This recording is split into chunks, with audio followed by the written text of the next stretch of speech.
Today's chapter is 1 Kings chapter 20.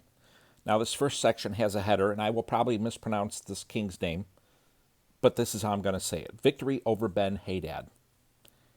And I'm sure it's not Hadad. It's probably like Hadad or something like that. But, the churches I grew up in, the evangelical churches I grew up in, it seemed like everyone said it Hadad that I ever heard. Or at least that's what's in my memory. Not that the pronunciation is the main point for any of this, but I like precision. And sometimes it's hard to be precise with these. Well, not sometimes. With these names, it's very hard to be precise. 1 Kings 20, now when victory over Ben-Hadad. Now King Ben-Hadad of Aram assembled his entire army. 32 kings, along with horses and chariots, were with him. He marched up, besieged Samaria, and fought against it. He sent messengers into the city to King Ahab, also probably mispronounced really, of Israel, and said to him, "This is what Ben-Hadad says, your silver and your gold are mine, and your best wives and children are mine as well." Then the king of Israel answered, "Just as you say, my lord the king, I am yours along with all that I have." The messengers then returned and said, "This is what Ben-Hadad says. I have sent messengers to you saying you are to give me your silver, your gold, your wives, and your children. But at this time tomorrow I will send my servants to you, and they will search your palace and your servants' houses. They will lay their hands on and take away whatever is precious to you." Then the king of Israel called for all the elders of the land and said, "Recognize that this one is looking for trouble, for he demanded my wives, my children, my silver, my gold, and I didn't turn him down." All the elders and all the people said to him, "Don't listen or agree." So he said to Ben-Hadad's messengers, "Say to my lord the king, everything you demanded of your servant the first time, I will do. But this thing I cannot do." So the messengers left and took word back to him. Then Ben-Hadad sent messengers to him and said, "May the gods punish me and do so severely if Samaria's dust amounts to a handful for each of the people who follow me." The king of Israel answered, "Say this, don't let the one who puts on his armor boast like the one who takes it off." When Ben-Hadad heard this response, while he and the kings were drinking in their quarters, he said to his servants, "Take your positions." So they took their positions against the city. A prophet approached King Ahab of Israel and said, "This is what the Lord says. Do you see this whole huge army? Watch. I am handing it over to you today so that you may know that I am the Lord." Ahab asked, "By whom?" And the prophet said, "This is what the Lord says. By the young men of the provincial leaders." Then he asked, "Who is to start the battle?" He said, "You." So Ahab mobilized the young men of the provincial leaders, and there were 232.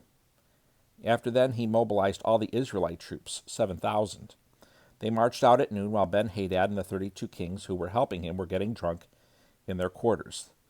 The young men of the provincial leaders marched out first. Then Ben-Hadad sent out scouts, and they reported to him, saying, "Men are marching out of Samaria." So he said, "If they have marched out in peace, take them alive. And if they have marched out for battle, take them alive." The young men of the provincial leaders and the army behind them marched out from the city, and each one struck down his opponent. So the Arameans fled, and Israel pursued them, but King Ben-Hadad of Aram escaped on a horse with the cavalry. Then the king of Israel marched out and attacked the cavalry and the chariots. He inflicted a severe slaughter on Aram. The prophet approached the king of Israel and said to him, "Go and strengthen yourself. Then consider carefully what you should do, for in the spring the king of Aram will attack you." Now the king of Aram's servants said to him, "Their gods are gods of the hill country. That's why they were stronger than we were. Instead, we should fight with them on the plain. Then we will certainly be stronger than they are. Also do this. Remove each king from his position and appoint captains in their place. Raise another army for yourself like the army you lost, horse for horse, chariot for chariot. And let's fight with them on the plain, and we will certainly be stronger than they are." The king listened to them and did it. In the spring, Ben-Hadad mobilized the Arameans and went up to Aphek, to battle Israel. The Israelites mobilized, gathering supplies, and went to fight them. The Israelites camped in front of them like two little flocks of goats, while the Arameans filled the landscape.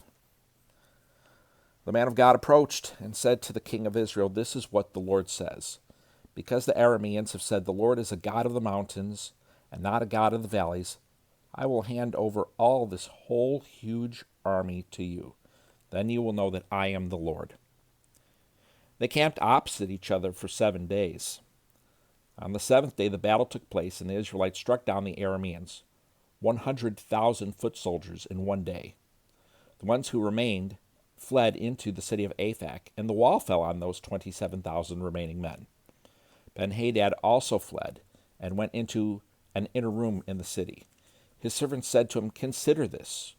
We have heard the kings of the house of Israel are merciful kings.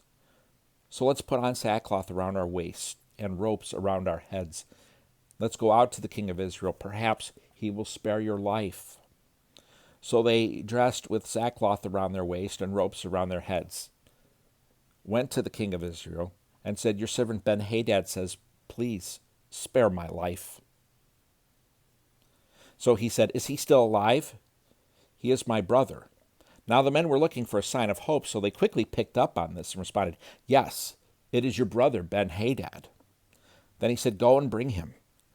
So Ben-Hadad came out to him, and Ahab had him come up into the chariot. Then Ben-Hadad said to him, "I restore to you the cities that my father took from your father, and you may set up marketplaces for yourself in Damascus like my father set up in Samaria." Ahab responded, "On the basis of this treaty, I release you." So he made a treaty with him and released him. Ahab, rebuked by the Lord. One of the sons of the prophet said to his fellow prophet by the word of the Lord, "Strike me." But the man refused to strike him. He told him, "Because you did not listen to the Lord, mark my words, when you leave me, a lion will kill you." When he left him, a lion attacked and killed him. The prophet found another man and said to him, "Strike me." So the man struck him, inflicting a wound. Then the prophet went and waited for the king on the road. He disguised himself with a bandage over his eyes. As the king was passing by, he cried out to the king and said, "Your servant marched out into the middle of the battle. Suddenly a man turned aside and brought someone to me and said, 'Guard this man. If he is ever missing, it will be your life in the place of his life, for you will weigh out 75 pounds of silver.' But while your servant was busy here and there, he disappeared." The king of Israel said to him, "That will be your sentence. You yourself have decided it." He quickly removed the bandage from his eyes. The king of Israel recognized that he was one of the prophets. The prophet said to him, "This is what the Lord says. Because you released from your hand the man I had set apart for destruction, it will be your life in place of his life, and your people in the place of his people." The king of Israel left for home, resentful and angry, and he entered Samaria. That, my friends, is 1 Kings chapter 20. Thanks for joining me today. I hope you have a wonderful day, and I hope to see you back here tomorrow.